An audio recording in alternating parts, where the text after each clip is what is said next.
TRE, Talk Radio Europe, your voice in Spain. Time to talk to Tony Gosling, investigative radio journalist. We have him on once a month, and delighted to welcome him back this morning. Good morning, Tony. Hi, Bill. So today, now this is quite interesting. I asked, it's not the biggest survey in the world, but I asked 5 people here, had they heard of Bilderberg, and only one person had, which I guess is the point of it, isn't it, really? Well, yeah. I mean, and also back in the 1990s when I was working at the BBC, when I came across the Bilderberg first, I was actually rather annoyed and irritated that I'd never heard of them. Right. And because you look at the list, the invite list, and quite clearly the most powerful, richest people in the Western world are all there. I'm talking about the not the 0.1%, the 0.00001%. Now, a lot of people do talk about Bilderberg as a sort of conspiracy, which it is, but it's a question of exactly what kind of conspiracy is it? I mean, why are they trying to keep these meetings so secret when you've got a mixture of bankers, you've got usually royalty too, you've got heads of the major oil companies. You've got the most important, really, from my point of view, is the bosses of media. Yeah, in there too. The interesting thing, I mean, people like the places, the things like The Economist, that kind of stuff. Mm-hmm. But the trouble is, they don't actually report on it in their papers. So they're going in there, as are some of the politicians that go. Well, all of the politicians that go.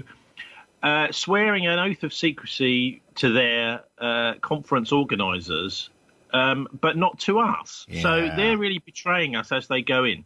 So, I mean, I first came across these in the 90s, and I thought, I looked around on the sort of early days of the internet, was there, to see what I could garner about them.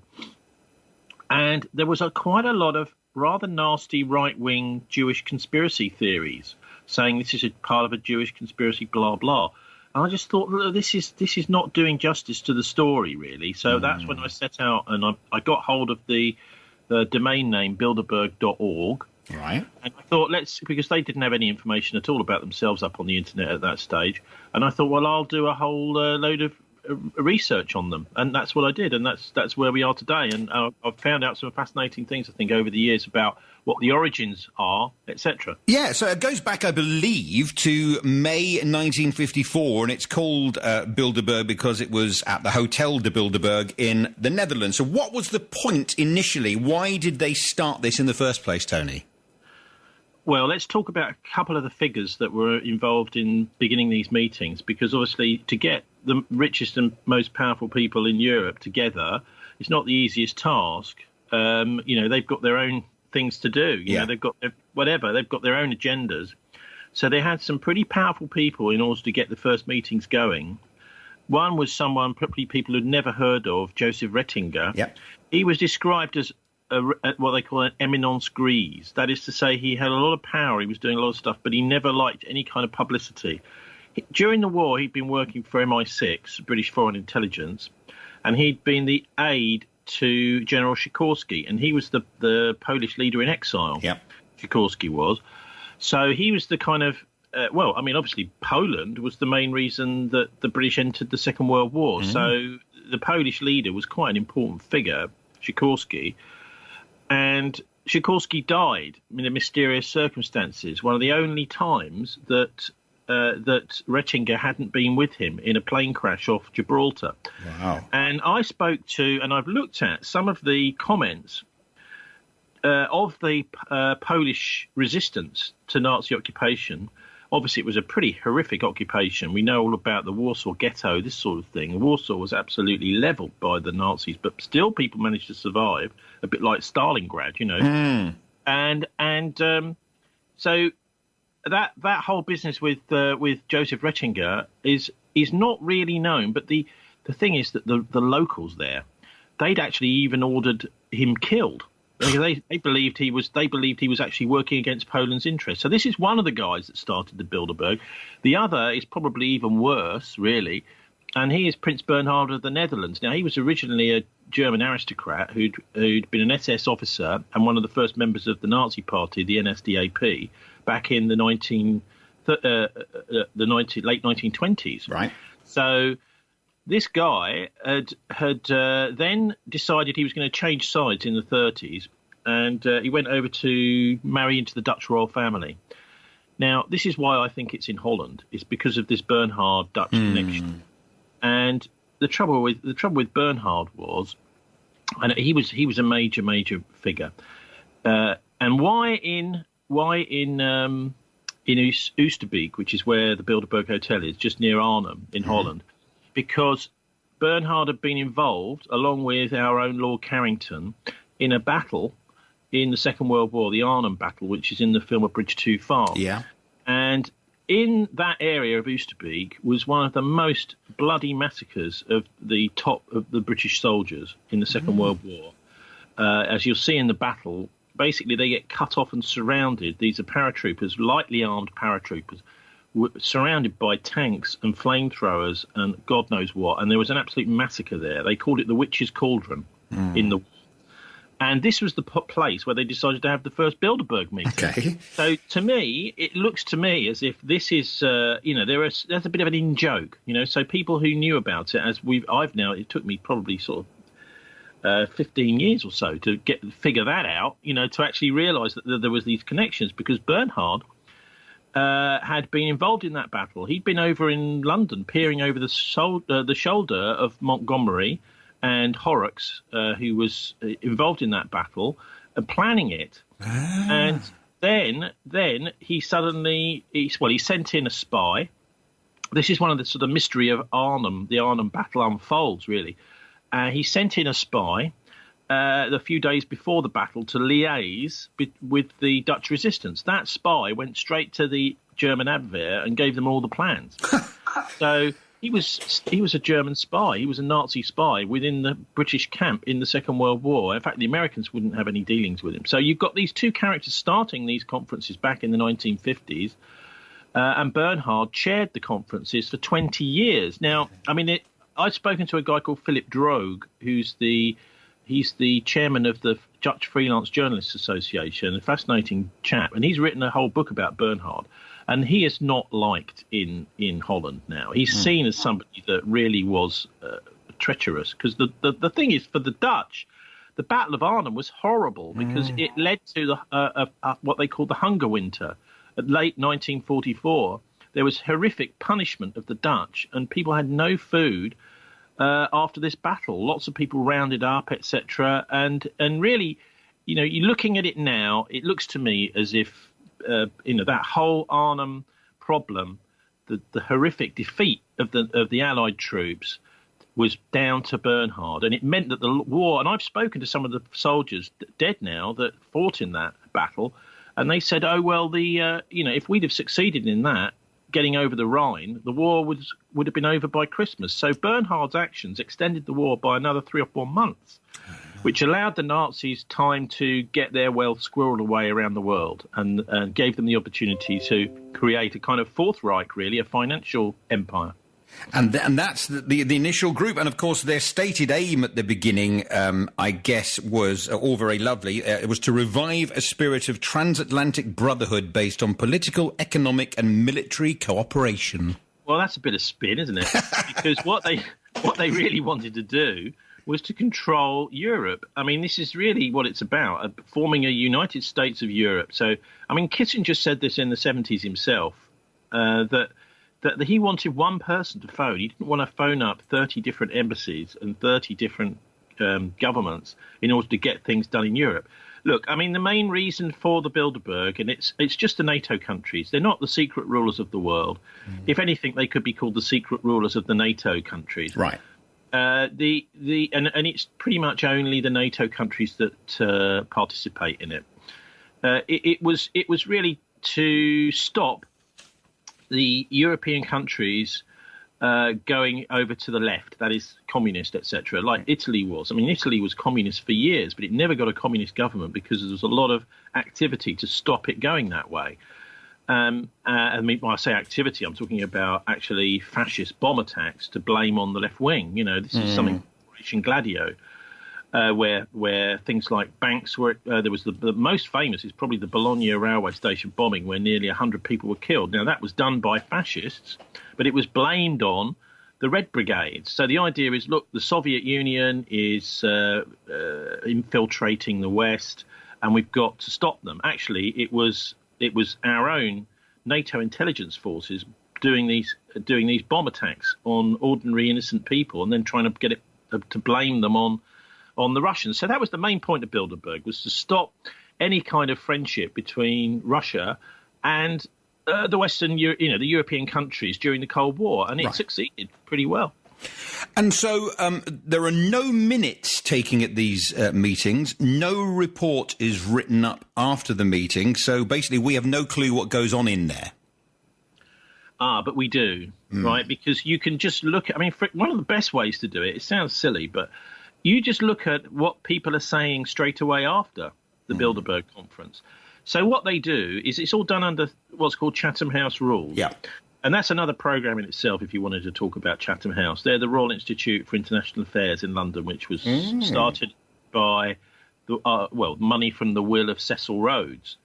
He was, the guy that founded Rhodesia, the guy that basically mined and stole loads of, almost all of the resources in Africa were, he managed to make some money out of it. And at the time, the British Empire, around about the turn of the century, 1900, after Cecil Rhodes died, they decided that if we play our cards right, the British Empire can take over the world.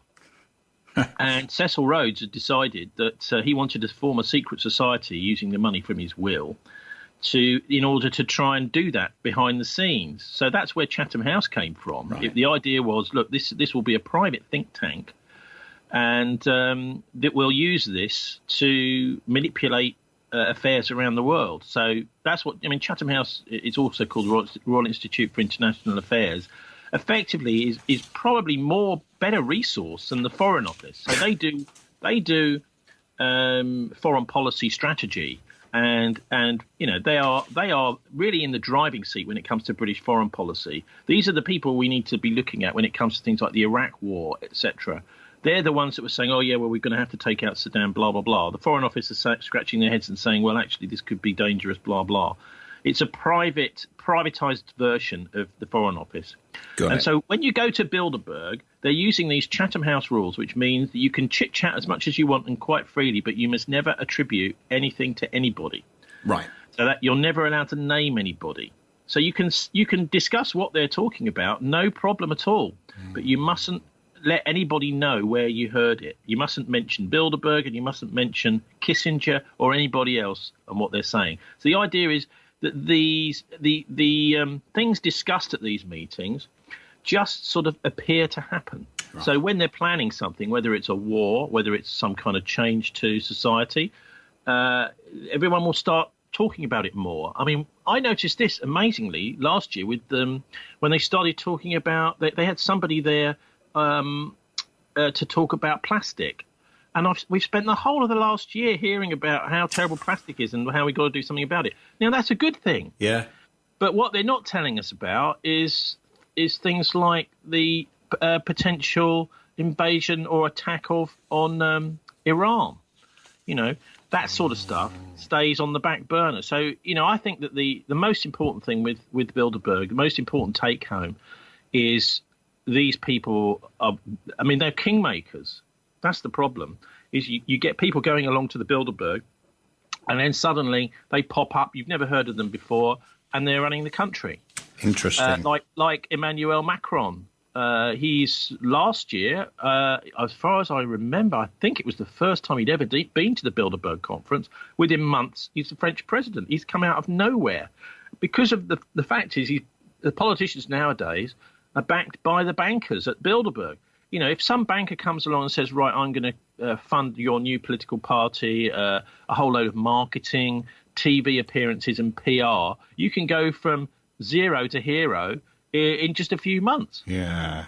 Yeah. Am I right, Tony, with this year's attendees that they included former US Secretary of State Henry Kissinger, the Governor of the Bank of England, Mark Carney, CEO of Airbus, Thomas Enders, and, bizarrely, Ryanair's Michael O'Leary and George Osborne?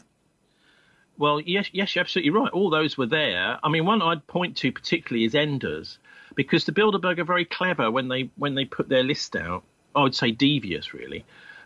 In that they'll say he's the chairman of Airbus. Well, actually, he's the chairman also of this thing called EADS, which is the biggest defence contractor in Europe. So he's not just making lovely planes for us to go on our holidays on. Right. He's also making drones. He's also making missiles. He's making, all this kind of defence equipment. So this is where it gets very, very problematic, having a secret meeting like this. Where you've got politicians sitting down with the people who will make a lot of money out of war. That's the trouble. And, of course, there's US contractors there as well at these meetings. Why would you invite somebody like Michael O'Leary, then? What would be his purpose at a meeting like that? Well, good question. I think it's probably because he's a fairly ruthless businessman. I mean, you look at Ryanair's history, it's we're going to cut costs as much as possible, cut them to the bone, and we're going to. Actually, he's been. You know what he's been involved in cheap airlines is a race to the bottom. I mean, Ryanair really is. I don't want to libel them, but they're not the greatest quality airline. Their staff are not the happiest. You know what I'd like if I'm flying from one place to another in an aircraft is I'd like the staff to be happy. I think that's actually quite an important part of the experience. And it's quite an important part of me trusting them to get me there in one piece, So O'Leary represents the opposite of that. What can we get away with in terms of, getting people from A to B, not breaking the law, but doing it as cheap as we possibly can?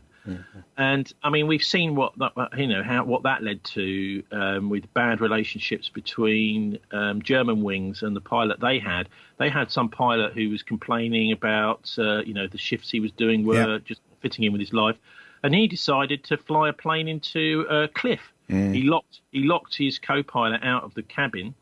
And he just flew the plane straight down and committed suicide. He did, taking everybody with him. You've got to have good relations between, particularly in the airline business, between your staff and the person that's running it. So I don't think he's a glowing example, O'Leary, of the way that business should be done.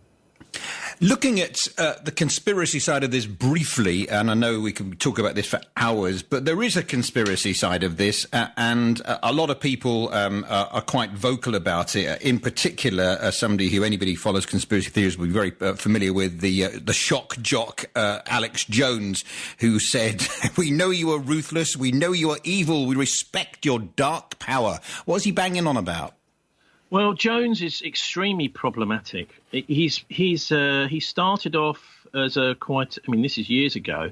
I mean, I'd never say I've never interviewed him, although he's interviewed me in the past about Diana and things like that. Right. He has veered far more to the far right nowadays. He's outfoxing Fox News.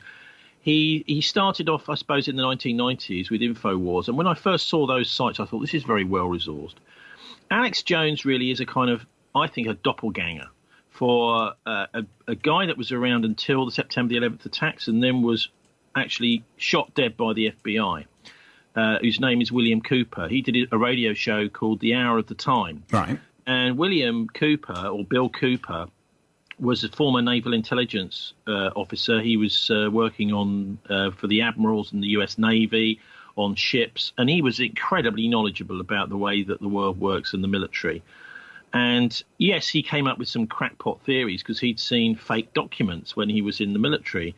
But Alex Jones popped up on the scene and almost sort of took over Bill's role. Bill was shot dead long after the 9/11 attacks. But the amazing thing about Bill Cooper is he actually predicted the 9/11 attacks. In July 2001, he said that and this was when CNN went to interview bin Laden over in Afghanistan. Yep. On his radio show, he actually said, well, look, if CNN can go and find bin Laden, but the NSA and the US military can't find him, you know what's going on here? They're setting him up. And there'll be a big attack on the United States, and it'll be blamed on bin Laden. He said that in July 2001. So Alex Jones pops up before, actually, as a sort of, I think, a kind of fake version of Bill Cooper. Right. But nowadays, yeah, I mean, way he talks about it, you know, their evil power, we respect it. No, we don't, actually. I've got absolutely no respect for what the Bilderberg are up to. They just simply need to be exposed and closed down. And the media and the politicians are the particularly treacherous people that go there. I just think there's absolutely no reason for them to do it, unless they are both going in there and coming back and having a debate in the House of Commons about Bilderberg, which Michael Meacher did before he died, or else having an expose. Because we cannot allow our politicians and our press, which are the most important safeguards of any kind of democratic thought whatsoever, to be selling themselves to the world's most powerful bankers. It's just not on. Fascinating stuff. Well, we could talk longer. We're sadly out of time here. So interesting. I'll just finally quote Dennis Healey, who, of course, former party deputy leader of the Labour Party. He, when asked by John Ronson for his book Them in 2001 about the New World Order bit of all this, he says, to say we were striving for a one world government is exaggerated, but not wholly unfair, which is an interesting statement, isn't it? Yeah, I mean, I think the final take home on this is it's feudal. You know, this is back to medieval times. These people, particularly the bankers, are they're basically the dukes of today, you know, the barons. We talk about the press barons, don't we? But they really are. They're invulnerable. And they don't say anything bad about their mates. And that's what Bilderberg is all about. And they're the most powerful lobby, and really lobbying all across the NATO zone, the NATO countries, which, of course, is now threatening Russia. You know, the NATO's come right up to the Russian border, just like they said they would never do. They're right on the border now, right, you know, through in East Germany, right up to the Russian borders and the Eastern Europe borders.